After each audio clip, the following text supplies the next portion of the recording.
Hello friends, CKD stock market news channel में आप सभी को बहुत बहुत स्वागत है। साथ ही साथ मैं कहना चाहूँगा मेरे मित्र, अगर अभी तक अगर आपने चैनल सब्सक्राइब नहीं किया तो सबसे पहले मैं ये कहना चाहूँगा चैनल आप सब्सक्राइब कर लेना, वीडियो को शेयर कर देना और बेल आइकन बटन को दबा के रख लेना। मेरे दोस्त, जिस आज मैं पहले म्यूचुअल फंड की आपके सामने बात करने जा रहा हूँ तो इसका एनएवी केवल 28 रुपये का चल रहा है। मैक्सिमम अगर मैं रिटर्न की बात करूंगा तो इस म्यूचुअल फंड ने अपने इन्वेस्टर्स को 25.61% के सीएजीआर के हिसाब से पिछले 4 सालों में रिटर्न प्रोवाइड करके दिया है। मेरे दोस्त, अभी इस म्यूचुअल फंड को ज़्यादा टाइम हुआ नहीं है, केवल 4-5 साल के आसपास ही हुआ है।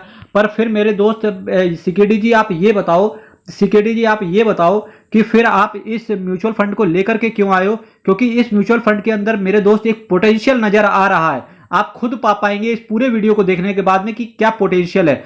चंद्र प्रकाश पादियार साहब आपके पैसे को मैनेज करके चल रहे हैं, यानी कि ये फंड मैनेजर है। जब मैं एक्सपेंस रेशियो की बात करूंगा तो वो एक्सपेंस रेशियो का जो पेमेंट होता है फंड को मैनेज करने के लिए पेमेंट किया जाता है। इसके साथ साथ मेरे दोस्त 3 साल में 200% के ऊपर का रिटर्न, सोच सकते हो 3 साल में 200% के आसपास का रिटर्न। मेरे दोस्त, अगर आप इंडिविजुअल स्टॉक्स में अगर 4-5 साल से ही अगर आप इन्वेस्ट कर रहे होगे तो मेरे दोस्त आपको यह पता होगा कि कितना मुश्किल होता है कि रिटर्न को निकालना। एटलीस्ट अपने पोर्टफोलियो को पॉजिटिव में देखने के लिए ही आंखें तरस जाती हैं इन्वेस्टर्स की।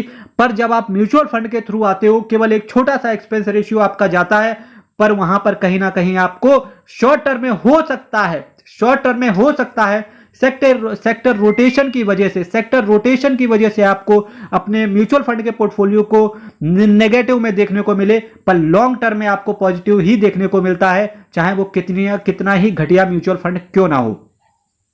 मेरे दोस्त, जब मैं घटिया म्यूचुअल फंड की बात करता हूं तो डेफिनेटली कुछ खराब म्यूचुअल फंड से, हालांकि फिलहाल मैं सही बताऊं तो एसेट मैनेजमेंट कंपनी का ये पर्पस नहीं होता है किसी भी, ताकि वो खराब म्यूचुअल फंड का परफॉर्मेंस दे, एक्सपेंस रेशियो को ज्यादा बढ़ा के दे। कोई भी म्यूचुअल फंड अपने बच्चे को इस तरीके से, बच्चा का मतलब है कि फंड्स को इस तरीके से नहीं बनाता है कि उसका फंड्स आगे चल के खराब परफॉर्मेंस दे, पर कुछ गड़बड़ियों की वजह से ये ऐसा हो जाता है। चाहे मैं एचडीएफसी लार्ज कैप की बात करूं या निप्पॉन इंडिया टैक्स सेवर की बात करूं या एचडीएफसी टैक्स सेवर की बात करूं, वहां पर रिटर्न काफी रिटर्न बिल्कुल बहुत कम आ रहा है, जहां पर 13% के आसपास का रिटर्न आ रहा है। वहीं दूसरी एसेट मैनेजमेंट कंपनीज ने रिटर्न 19-20% तक देते हुए देखने को मिल रहा है। मेरे दोस्त, इस चीज के लिए आपको यहां से कुछ चीजों के लिए बच के चलना पड़ेगा। इसके लिए CKD stock market news channel ने आपके लिए एक प्लेलिस्ट बना दी है, जहां पर हर म्यूचुअल फंड का एक म्यूचुअल फंड करके इन डेप्थ एनालिसिस आपको बताया जा रहा है, और वहां पर आपको उसके बाद स्वयं डिसीजन लेना है कि आपको करना क्या है। मेरे दोस्त, जिस म्यूचुअल फंड की अभी मैं चर्चा करके चल रहा हूं तो देखिए 3 साल में 200% का सीएजीआर देखते ही बनता है। अभी मैं जिस म्यूचुअल फंड की बात कर रहा हूं उसका नाम है Tata small cap fund direct plan growth. Friends, अगर मैं इसके कुछ और चीज़ों की बात करूं तो इसका असेट साइज की बात करेंगे तो 4,458 करोड़ का इसका असेट साइज है। 0.46% का आपसे एक्सपेंस रेशियो चार्ज किया जाएगा, जो कि चेंज हो चुका है, लास्ट टाइम 0.25% था, और 14.12% का ये कैश होल्ड करके चल रहे हैं। ठीक है, चलिए नेक्स्ट चीजों की बात करते हैं। म्यूचुअल फंड के एग्जिट लोड से रिलेटेड कुछ कहानी लिखी हुई है। कहानी पर अगर ना जाते हुए आप इतना समझो कि 12 महीने के अंदर निकलने की चेष्टा करोगे तो आपसे 1% का एग्जिट लोड अलग से काट के आपको पेमेंट किया जाएगा। तो कोशिश करें वही पैसे को लेके आए जो आपको 1 साल के अंदर जरूरत ना हो। पर मैं यही चाहूंगा कि जब भी आपका पैसा म्यूचुअल फंड के अंदर आए या स्टॉक्स के अंदर जाए, जब ये स्टॉक्स की बात करूंगा तो वहां पर तो चूंकि चीजें अनसर्टेन रहती हैं बिल्कुल, पर फिर भी अगर आप एक अच्छे स्टॉक्स को पकड़े हुए हो तो डेफिनेटली, अगर आप म्यूचुअल फंड की मैं बात करूं, इस समय चूंकि चर्चा म्यूचुअल फंड की चल रही है और रात को 8:30 बजे चर्चा एक स्टॉक्स की चर्चा होती है। पर मेरे मित्रों, अगर अभी जो कि 3:45 पे जो अभी चर्चा का सब्जेक्ट है, अगर मैं अभी बात करने की आपसे चेष्टा करूं तो मेरे दोस्त, कभी भी आप म्यूचुअल फंड के अंदर जब भी आओ तो कम से कम आपका होराइजन 15 से 20 साल का होना चाहिए, तभी एक मान के चलना कि गुरु आप भी एक अच्छा पोर्टफोलियो निकाल के यहां से लेके जा पाएंगे। मेरे दोस्त, जब मैं बात कर रहा हूं तो IDFC limited, Radico Khaitan, Quess Corp, Redington limited जैसी कुछ दिग्गज कंपनीज के अंदर आपका पैसा पड़ा रहेगा। चलिए नेक्स्ट म्यूचुअल फंड पर चलते हैं। मेरे दोस्त, अभी मैंने जो नेक्स्ट कंपनी आपके सामने ली है, इसका एनएवी केवल 50 रुपए का अभी चल रहा है। मैक्सिमम रिटर्न की बात करेंगे तो 18.65% के सीएजीआर के हिसाब से इस म्यूचुअल फंड ने अपने इन्वेस्टर्स को रिटर्न को डिलीवर करके दिया है। पिछले अगर मैं बात करूं तो ये म्यूचुअल फंड पिछले 10 सालों से चल रहा है। 5 आउट ऑफ 5 वैल्यू रिसर्च ने रेटिंग करी हुई है। और जो मैंने म्यूचुअल फंड की कैटेगरी चुनी हुई है वो एक मिड कैप कैटेगरी का म्यूचुअल फंड है। पुनीत पाल, विनय पहाड़िया साहब एंड विवेक शर्मा साहब आपके पैसे को मैनेज करके चल रहे हैं। मेरे दोस्त, अगर अभी मैं जिस म्यूचुअल फंड की बात कर रहा हूं उसका नाम है PGIM India mid cap opportunities fund direct plan growth. जब भी म्यूचुअल फंड से रिलेटेड बात आए तो यहां पर पूरा नाम अच्छे से पढ़ा करो, क्योंकि एक छोटा सा नाम में अगर आप भटक गए तो आपको लेने के देने पड़ सकते हैं। एग्जाम्पल के तौर पे PGIM India mid cap opportunities fund, अब डायरेक्ट की जगह अगर रेगुलर हो गया ना तो गुरु बहुत सारा नुकसान हो जाता है इन्वेस्टर्स को।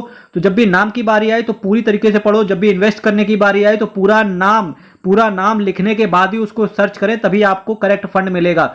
मेरे दोस्त, 8,072 करोड़ का इसका एसेट साइज है, 0.43% का ये आपसे एक्सपेंस रेशियो चार्ज करके चल रहा है। और जो Nifty mid cap 150 total return index को इन्होंने बेंचमार्क के तौर पे सेलेक्ट किया है। 90 दिन के अंदर निकलने की चेष्टा करोगे तो आपसे ½ % का एग्जिट लोड ले लिया जाएगा। Financial, automobile, capital goods, health care services जैसे कुछ दिग्गज सेक्टर है। जुबिलेंट फूडवर्क्स, नवीन फ्लोरिन, फिनिक्स मिल, इंद्रप्रस्थ गैस जैसी कुछ दिग्गज कंपनियां हैं। चलिए तीसरे म्यूचुअल फंड पर चलते हैं। मेरे दोस्त, अब जब मैं नेक्स्ट कंपनी की बात कर रहा हूं तो इसका एनएवी देखिए आप 109 रुपए का चल रहा है। जब मैं रिटर्न की बात कर रहा हूं तो 21.85% के सीएजीआर के हिसाब से पिछले 10 सालों में ऐसा ये कारनामा इसने करके दिखाया हुआ है। वैल्यू रिसर्च ने इसको 5 आउट ऑफ 5 रेट किया हुआ है। जिस कैटेगरी की मैं बात कर रहा हूं तो ना ही मैंने लार्ज कैप चुना है, ना ही मैंने स्मॉल कैप चुना है, बल्कि मैंने एक लार्ज और मिड कैप के कॉम्बिनेशन को चुन लिया है। सोच के देखो, जब आप एक लार्ज कैप की बात करते हो तो केवल 2-3 म्यूचुअल फंड्स ही ऐसे हैं जिन्होंने 15% के ऊपर का रिटर्न प्रोवाइड किया है अपने इन्वेस्टर्स को। बाकी सारे म्यूचुअल फंड्स ने 15% से रिटर्न नीचे प्रोवाइड किया है और वो रिटर्न 10% तक जाते हुए देखने को मिला है। तो काफी बड़ा नुकसान इन्वेस्टर्स को लार्ज कैप कैटेगरी में हो जाता है। पर होता क्या है, जब वही आप एक अगर लार्ज और मिड कैप के कॉम्बिनेशन को चुन लेते हो तो वहां पर रिटर्न आपका 20-21% के आसपास चला जाता है। अंकित जैन साहब और नीलेश सुराना साहब आपके पैसे को मैनेज करके चल रहे हैं। इसके साथ साथ मैं आपसे कहना चाहूंगा मेरे दोस्त, जब इस म्यूचुअल फंड की बारी आती है तो पिछले 10 सालों में आपके पैसे को इसने 7 गुना कर दिया है। तो मुबारक हो आप सभी लोग जिनके पास भी ये पैसा है, ये फंड है। जिस म्यूचुअल फंड की मैं आपके सामने चर्चा करने की चेष्टा कर रहा हूं यहां पर, उसका नाम है mirror asset emerging blue chip fund direct growth. Mirror asset emerging blue chip fund direct growth की मैं आपसे चर्चा कर रहा था। ये एक लार्ज और मिड कैप का एक कॉम्बो वाला म्यूचुअल फंड है। 24,541 करोड़ का एसेट साइज है। 0.63% का ये आपसे एक्सपेंस रेशियो चार्ज करेगा। 0.27% का कैश होल्ड करके चल रहे हैं। निफ्टी लार्ज और mid cap 250 total return index को इन्होंने मेंटेन करके रखा हुआ है, बेंचमार्क के तौर पे सेलेक्ट किया है। एक साल के अंदर निकलने की चेष्टा करोगे तो आपसे 1% का एग्जिट लोड ये लोग ले लेंगे। HDFC bank, ICICI bank, Reliance industries, axis bank, state bank of India जैसी कुछ दिग्गज कंपनीज के अंदर आपका पैसा डिप्लॉय रहेगा। मेरे दोस्त, मैंने देखिए किस तरीके से बास्केट तैयार करी। आप टेम्पलेट के रूप में इसको लेना, फंड्स आप दूसरे चुन सकते हैं, पर जब आप एसआईपी करने की बारी आती है तो डेफिनेटली उसको डिफरेंट कैटेगरीज के अंदर अपनी एसआईपी को डिस्ट्रीब्यूट करके रखें ताकि रिस्क आपका काफी हद तक मिनिमाइज हो जाए। देखिए, सबसे पहले मैंने एक स्मॉल कैप चुना, उसके बाद मैंने एक मिड कैप चुन लिया और तीसरे नंबर पे मैंने लार्ज और मिड कैप को चुन लिया। इसके साथ साथ अगर आप टैक्स पेयर होते हो तो आप एक टैक्स सेवर फंड चुन सकते हो, साथ ही साथ पेंशन फंड को भी एक चुन सकते हो। इसके साथ साथ आप एक रिस्क को और भी ज्यादा मिनिमाइज करने के लिए, अपने स्ट्रक्चर को संभालने के लिए, जो लार्ज और मिड कैप का कॉम्बो है या स्मॉल कैप है, इस स्ट्रक्चर को संभालने के लिए एक पोल टाइप का आप ले सकते हो जिसे आप इंडेक्स फंड के नाम से जानते हो। आप एक इंडेक्स फंड को सेलेक्ट करके एक बेहतरीन म्यूचुअल फंड का भी एक बकेट तैयार कर सकते हो। मेरे दोस्त, चैनल को आप सब्सक्राइब कर लेना, वीडियो को शेयर कर देना अपने दोस्त, फ्रेंड्स, फैमिली के बीच में, ताकि फाइनेंस का नॉलेज, एक सही म्यूचुअल फंड का नॉलेज उन तक भी डिलीवर होता रहे। क्योंकि कहते हैं कि जितना हम नॉलेज को शेयर करते हैं उतना ही हमारा नॉलेज गेन होता है।